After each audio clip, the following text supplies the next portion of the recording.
Vault of Glass, King's Fall, and now Crota's End have all been brought back into the game in the past 3 years of Destiny 2's lifespan. Within this time, we've seen some really cool weapons come back like the Fatebringer, the Word of Crota, and the Smite of Moraine. While these are all cool and we have gotten a lot of our old toys back, what if I told you that there were still some weapons from these raids in Destiny 1 that didn't make it into Destiny 2? Let's take a trip down memory lane and go over some of our forgotten favorites, but before we do that, if you do end up enjoying this video, make sure to hit the like button, and if you're new, go ahead and subscribe as we'd love to have you, and I just want to let you guys know I appreciate y'all so much and thank you for everything. Now let's do this. Before we dive into the missing weapons, let's point out the obvious. Wrath of the Machine isn't out yet. Sad. And since it's not, none of its legendary weapons are in the game, but let's quickly go over them anyways. We have the If Materia, the Fever and Remedy, the Ex Machina, the Zeal Vector, the Sound and Fury, the Genesis Chain, the Quantaplasm, the Ether Nova, the Steel Medulla, and my favorite, the Chaos Dogma. What fantastic weapons all of these were. If you remember any of these, leave a comment below on which you missed the most.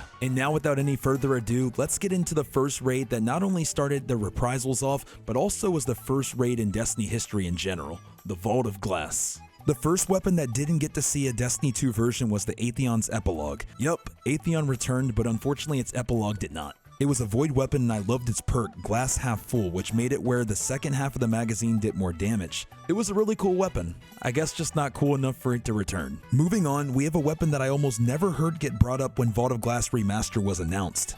The Praetorian's Foil? This solar fusion rifle seems to be completely forgotten about, and I might know why. Some people back in Destiny 1 actually considered this the rarest weapon in Destiny 1, and that's saying something when we know just how rare some of these weapons were in the game. The perk on the weapon was called Reactive Reload, which caused reloading after a kill to grant a damage bonus for a short period of time. Sounds familiar. The final Vault of Glass weapon that got left behind in Destiny 1 is actually my favorite Vault of Glass weapon, and it was the Praetus Timepiece. It was an arc weapon and it had the perk Secret Round, which made it where missing a shot from this weapon's burst made it fire a fourth shot. It was definitely a really unique perk for its time, with it being 2014.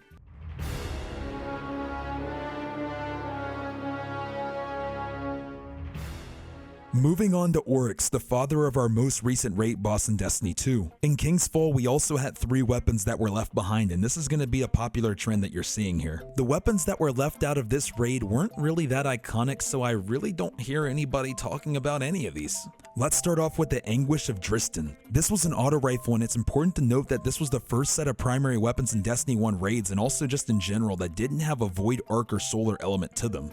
Elements were taken off of primary weapons in the Taken King expansion, and we're not going to talk about the Age of Triumph Adepts right now. This auto rifle was pretty cool, and so were all of the King's Fall weapons in general. They all had Cocoon, which meant when stowed for a short time, the weapons automatically reloaded themselves from the reserves. Sound familiar? This weapon specifically had 4 RNG perks that could either be Surrounded, Life Support, Eye of the Storm, or Crowd Control respectively. The next weapon we're going to talk about is called the Silence of Arn, the Solar Shotgun, and the name is pretty fitting. I definitely feel like with the other shotgun options, this weapon never got its chance to really shine. Kinda hence the silence in its name.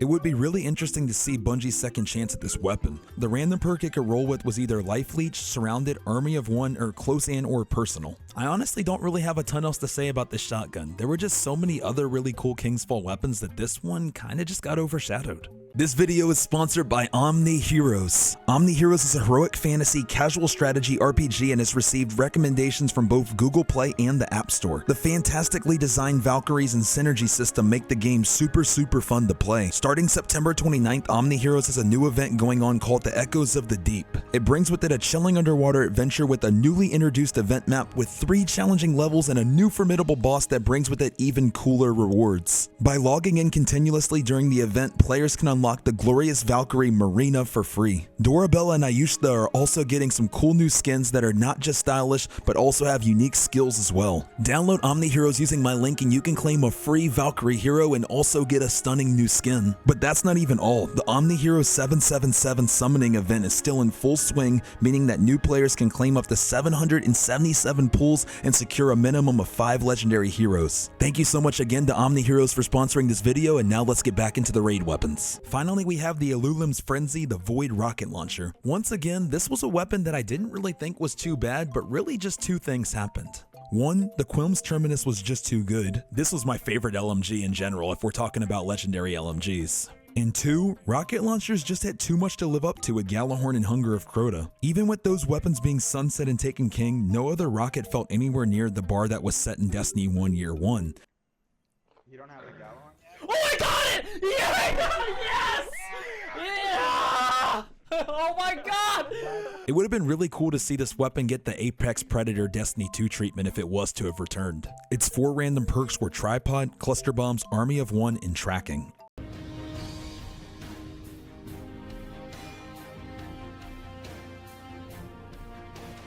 Moving on to our most recent Reprised raid, we have the Crota's End. This reprisal definitely helped a lot of people gain some respect back for Crota for those who used to remember him being soloed in every way imaginable.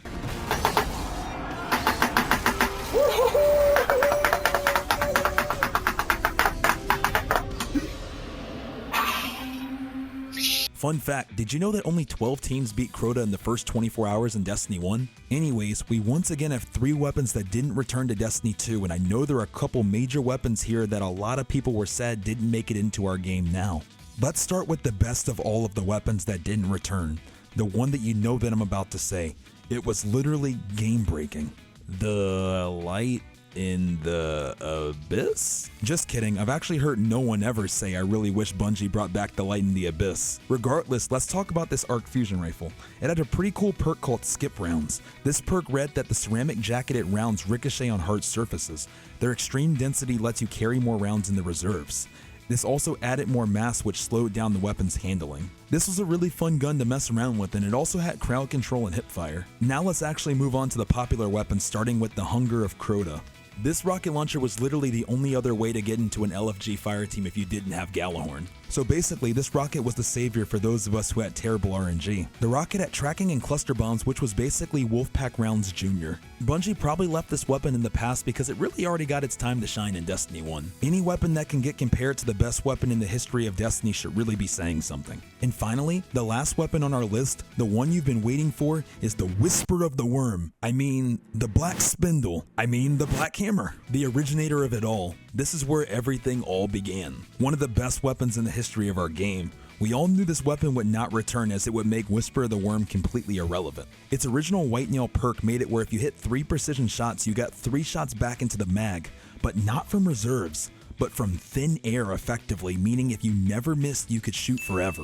One of the best weapons ever in the history of our game, and it has 2 exotic reincarnations that still don't live up to how strong this legendary version of the weapon was. And that's why it remains in Destiny and will always remain in Destiny for the rest of its life. And just like that, that brings us to the end of the list. My question now for you is, what Reprised raid weapon that hasn't returned do you miss the most? And if Wrath of the Machine ever did come to Destiny 2, what weapons would they leave in Destiny 1? Thanks for watching.